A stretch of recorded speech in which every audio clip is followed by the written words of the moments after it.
Nos 20 minutos de hoje, eu tenho o maior prazer de trazer uma das especialistas em córnea no Nordeste. Estou falando da doutora Amanda Goulart, que está aqui com a gente, médica oftalmologista. Que prazer tê-la aqui no Clique PB.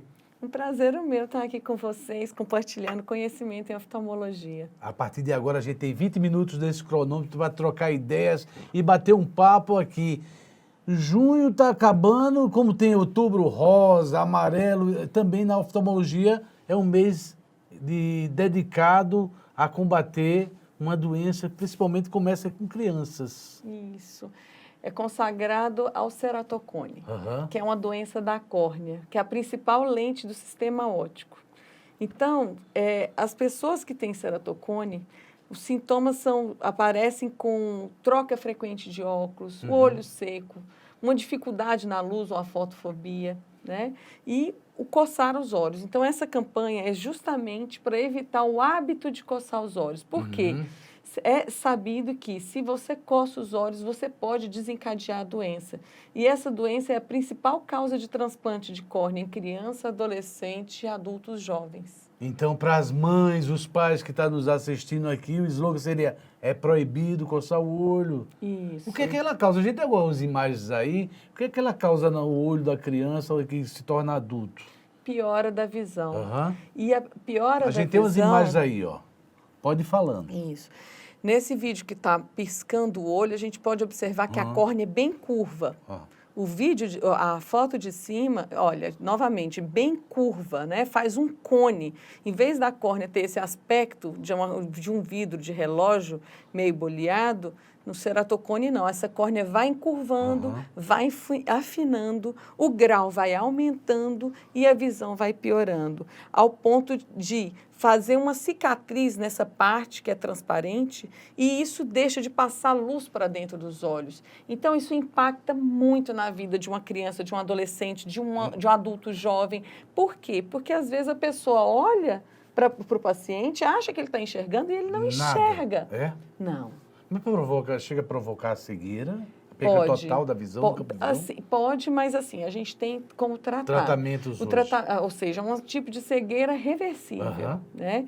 Então, a gente faz um acompanhamento para entender como que esse paciente enxerga, os tratamentos que são crosslink, anel de Ferrari, transplante de córnea, pode associar depois que está estável a doença, até uma lente fáscica, por exemplo, porque às vezes tem paciente que ainda fica com muito grau, mesmo a gente tratando. E acompanhar para não deixar a doença progredir, porque às vezes pode acontecer que nós precisamos associar os tratamentos de crosslink com transplante ou crosslink com anel. Então, a gente personifica cada tratamento. Uma outra forma de reabilitar a visão também não é só o óculos, é a lente de contato. Antigamente, a lente de contato ela era um material muito duro. Hoje, a gente realmente tem as lentes de contato rígida, mas a gente tem lente de contato de gelatinosa especial, essas duras, a lente escleral. Então, hoje, tem como a gente colocar esses pacientes para enxergar, para tirar uma carteira, para dirigir. Ô, doutora Amanda, é uma sensação minha ou hoje a gente vê mais crianças nessas idades iniciais já usando óculos?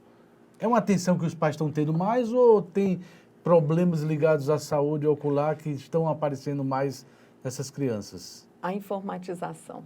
A ela tela? trouxe muitas vantagens, mas para nós ela acaba afetando também, porque ela já tem essa tendência de miopizar. Por quê? Porque essa distância de trabalho fica muito perto. E a exposição à luz também acaba prejudicando. Então, o ideal é que a gente tenha uma parcimônia de colocar as crianças para brincar. Na verdade, até 2 anos de idade é 0 tela. De 2 a 6 é um recado bom anos, que a senhora está dando para quem está nos acompanhando pela internet, pelo YouTube. A regra seria, criança até 2 anos não ter acesso a 0 telas. Aquelas coisas que a gente vê em restaurante, que parece a babá eletrônica.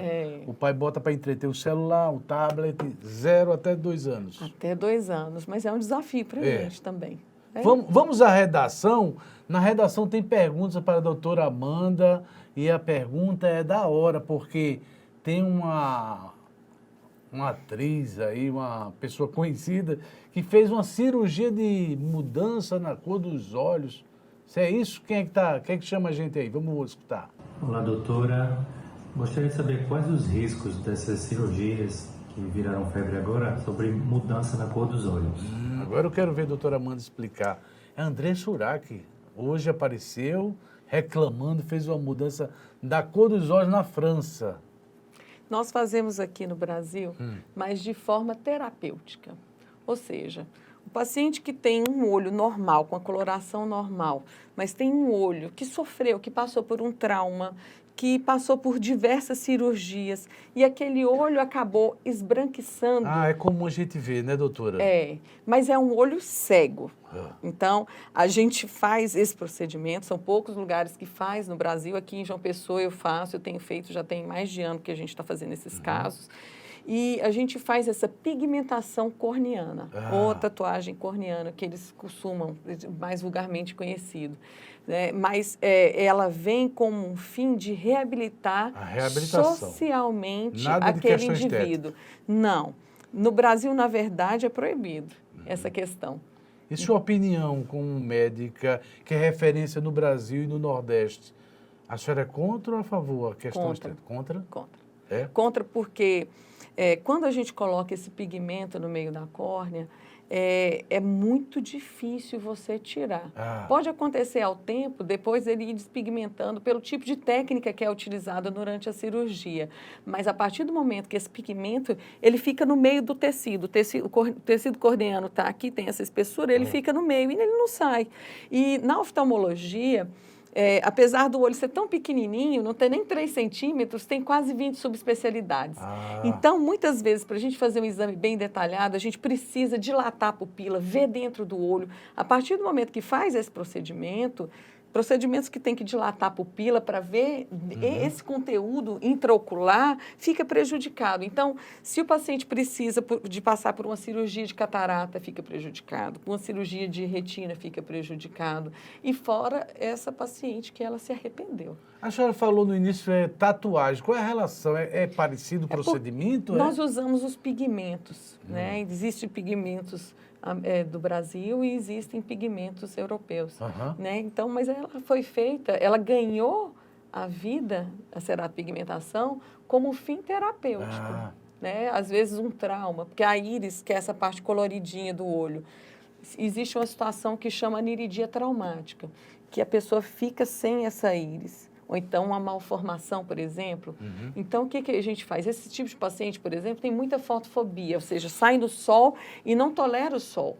Então, a gente, por exemplo, pinta aquele detalhe ali, parecido com a cor, para quê? Para dar até um conforto. Então, nessa situação, tudo bem. Esclarecida a primeira fase. Vamos ao da redação novamente? Tem mais perguntas da redação para a gente ir trazendo aqui. Olá, doutora. A gente sabe que existem muitos problemas de visão que são herdados geneticamente. Apesar disso, existe alguma forma de prevenir esses problemas ou só tratando? Doenças geneticamente falando, que a Camila pergunta. Olha, se os pais têm, por exemplo, uma doença como retinose pigmentar, que é uma doença que leva a cegueira, até mesmo o próprio ceratocone, é muito importante passar em avaliação com o oftalmologista. Por quê? Porque a criança, ela é não verbal. Ela não sabe manifestar que ela não está enxergando. Então, às vezes, é porque a criança não interage com as outras crianças, com os pais direito, ou então ela esbarra ou cai. Ou seja, a participação dela não é normal como as outras crianças. Então, é importante levar, principalmente no oftalmopediatra, porque o oftalmopediatra, ele vai fazer um exame bem detalhado, ele tem umas reguinhas especiais que vai detectar o grau se essa criança tem. E, a partir de então, se ele tem algum problema, ele vai encaminhar ou para o retinólogo, ou para o especialista em córnea, ou especialista em glaucoma, né? Então, tem muita doença genética, na verdade, que a gente tem que acompanhar. Algumas, sim, ficam condenadas à cegueira, mas outras tem como a gente ajudar essas pessoas a se enxergar. Para quem está nos assistindo, nos acompanhando, que tem a diabetes, quais as sequelas na visão da diabetes hoje? Muitas. A diabetes é um grande vilão. E é silenciosa, começa silenciosa, né? Mais ou menos, porque quando a glicemia começa a dar alterada, a gente precisa se preocupar com o corpo todo. Mas altera a visão, né? Também porque o açúcar no sangue alto, ele vai machucando a parede dos vasos sanguíneos.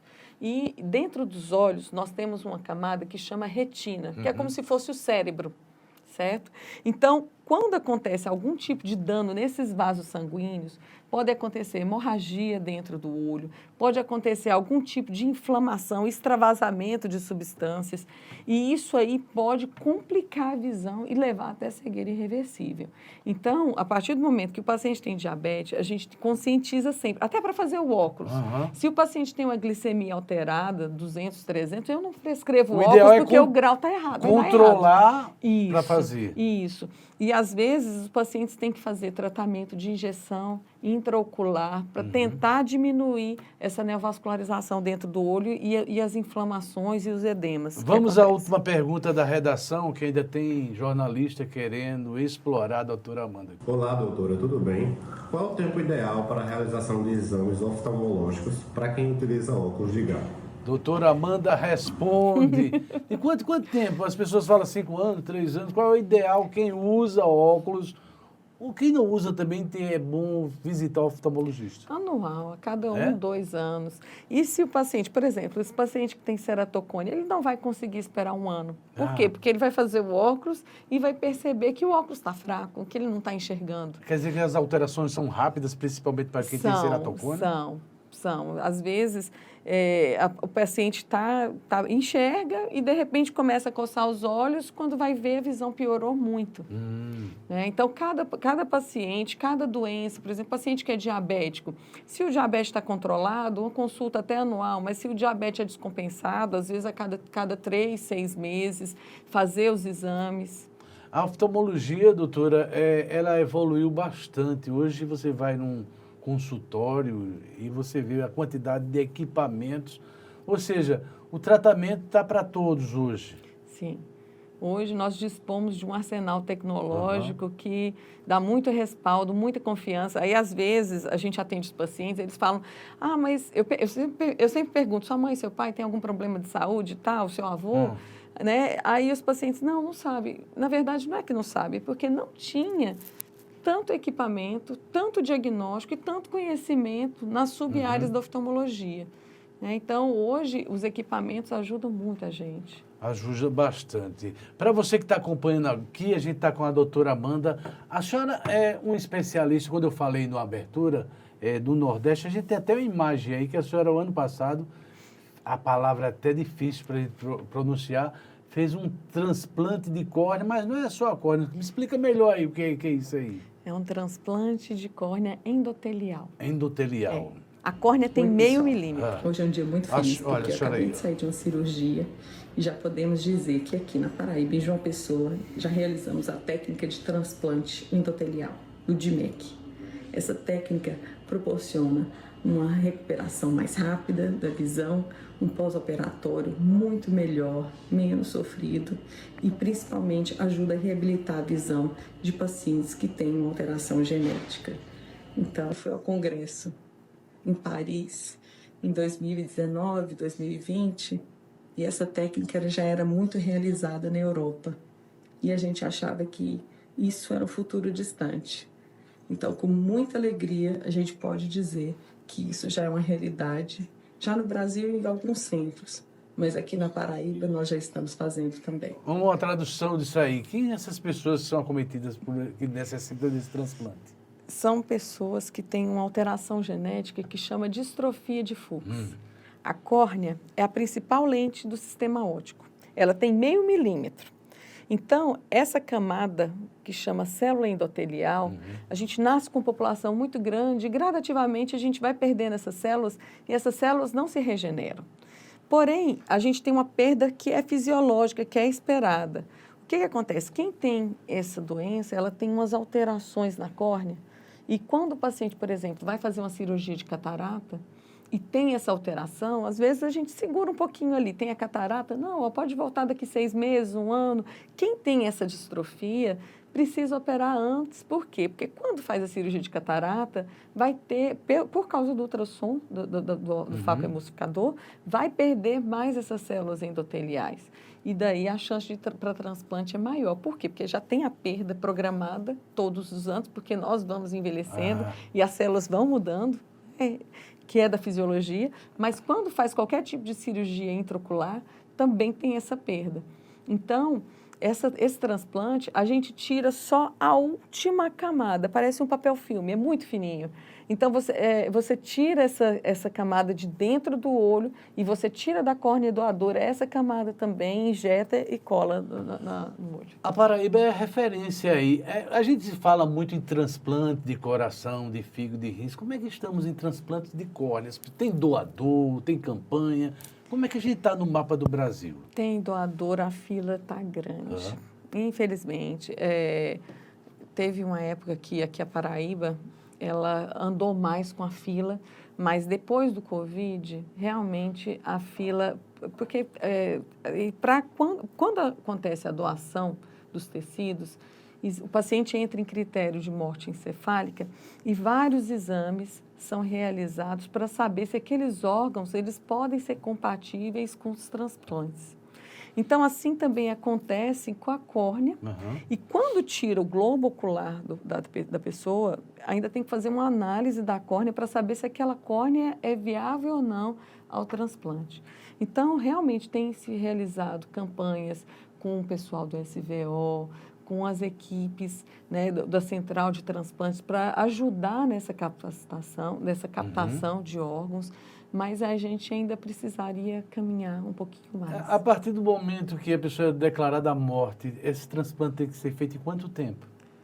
De coração, pulmão, esses órgãos são muito rápidos. A córnea fica mais tempo, 10 dias, 7, 10 dias. Então, dá para a gente aproveitar. Assim, às vezes acontece o paciente, por exemplo, se tem uma perfuração e se a gente não tem córnea aqui, ele entra no ranking nacional e aí pode vir córnea de qualquer lugar do Brasil para poder suprir a necessidade daquele paciente. A gente está entrando na reta final, uns 3 minutos para terminar essa entrevista, que só dura 20 minutos, mas o tema é tão gostoso, eu queria voltar à questão de telas, porque muitos pais, muitas mães nos assistindo agora, os riscos de telas, a exposição de crianças a telas. Didaticamente falando, quais são as sequelas que podem ocasionar nessas crianças? A miopização. Vai aumentar o grau. E o cansaço visual, as queixas oculares, aumenta o olho seco, porque qualquer tela vai deixar a pessoa com o olho seco. E a gente está numa cidade que a umidade é 100%. Então, eu atendo muito paciente com o olho seco e a gente tem que ver a importância do ambiente, porque a tela é o ar-condicionado. Então, o ideal é o ar-condicionado ficar, por exemplo, aqui atrás de mim e não na minha frente, porque ele resseca o olho, ele vai piorando a qualidade. E fora isso, às vezes as pessoas têm doença. Eu bato muito na tecla, pacientes que coçam os olhos, por exemplo, eles têm alergia ocular. A gente pode tratar alergia ocular? Pode, mas assim, precisa ir no alergologista, fazer um tratamento, vacina, porque a vacina, ela vai ajudar a tirar medicações mais fortes, vai evitar essas crises, porque quem tem alergia tem uma doença crônica, não tem cura, tem controle. Mas se o paciente se expõe, ele vai querer coçar, ele vai ficar com o olho seco. Por quê? Porque vai desencadear um processo inflamatório que não depende dele, né? Então, por isso que é importante a gente sempre estar acompanhando também com outros especialistas. Muitos pacientes, às vezes, têm doença reumatológica e a gente acaba atendendo esses pacientes que têm o olho seco, né? Então, existe até colírio que é feito com o próprio sangue do paciente. Funciona como lubrificante? Isso, é um lubrificante muito potente, ajuda. Antes só tinha no sul, em Porto Alegre, depois São Paulo, e aqui na Paraíba, no Nordeste, nós temos quem faça esse colírio também para tratar olho seco severo, por exemplo. Então, hoje a gente tem várias estratégias para a gente tratar esses pacientes. Então, é importante eles irem, a gente tratar a doença de base, acompanhar depois de um tempo, voltar, ver o que tipo de tratamento que é melhor para ele. Então, a gente também individualiza o tipo de tratamento de acordo com a patologia do paciente. Hoje é mais possível, mais provável evitar o transplante, a cegueira total? Quais são essas doenças que hoje a senhora daria um conselho para quem está nos assistindo que mais afeta a população? Olha, o diabetes. Diabetes? É. Porque o diabetes, quando ele impacta na visão, ele pode levar a Começa lesionando o nervo óptico, você vai perdendo campo de visão, mácula, como é? A mácula é a região mais nobre da retina. Tudo que a gente percebe de detalhes é porque existe uma mácula competente. E o diabetes, existe também a doença macular relacionada à idade, que é uma doença da terceira idade e que precisa ser avaliada. Então, essas doenças, elas afetam essa região que é tão nobre e isso impacta muito na visão. Porque se a gente pensar um paciente que é idoso, mas que ele consegue ter uma vida social, que ele consegue andar, caminhar, dirigir, vai para a missa, ter a vida dele é muito bom. Mas quando o paciente é impactado pela visão, ele vai precisar de ajuda para tomar banho, para se alimentar, para andar dentro de casa. Então, o diabetes, o açúcar, na verdade, é um grande vilão. Um grande conselho para a população. Se puder tirar o açúcar, tira. Porque o açúcar realmente ele faz muito mal, não é só para os olhos, é para o corpo todo. Né? E na visão, quando ela machuca esses vasos da retina, quando machuca a mácula, o paciente realmente tem complicações que precisam ser acompanhadas. A conversa de hoje, agradabilíssima, foi com a especialista, referência do Nordeste. Ela é professora, ela atende no Hospital da Visão. Doutora Amanda Elisa Goulart Gadelha, muito obrigado por estar aqui nos 20 minutos. Foi um prazer estar aqui com vocês. Obrigada a vocês. E vocês aí curtam, compartilhem. Os 20 minutos de hoje foi sensacional.